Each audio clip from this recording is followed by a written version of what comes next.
Dnešné podujatie je to priateľské stretnutie ľudí, ktorí dlhé roky pracujú v oblasti ochrany dýchacích ciest, čo sa týka kašľa, prehĺtania, dýchania a tak ďalej. Zameranie je na centrálnu kontrolu, to znamená predovšetkým, čo robí náš mozog s tým, ako tieto reflexy vytvorí a ako sa tie reflexy menia, dokonca ako sa aj menia v patologických podmienkach. Takže máme aj kontakt na pacientov a na ľudí, ktorí pracujú s pacientami.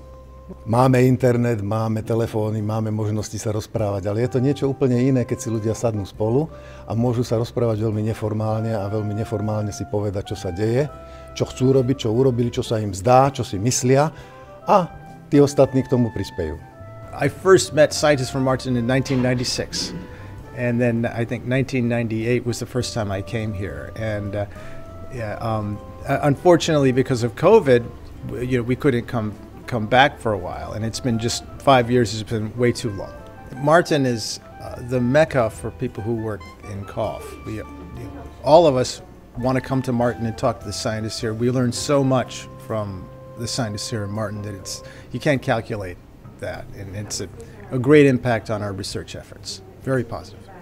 My engagement with scientists here in Martin makes me a better scientist, and I'm just so excited about the future of working with scientists here in Martin.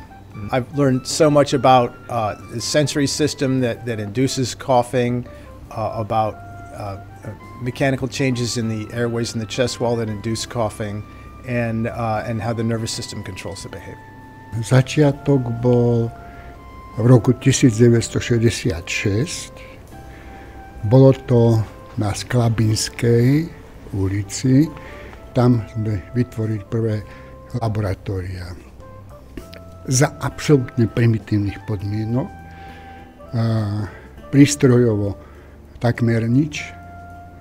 Ale predsa len aspoň jeden prístroj sa nám podarilo získať z Košíc s profesorom Korpášom. Na tom sme robili všetci. No, teraz je tá situácia absolútne diametrálne odlišná.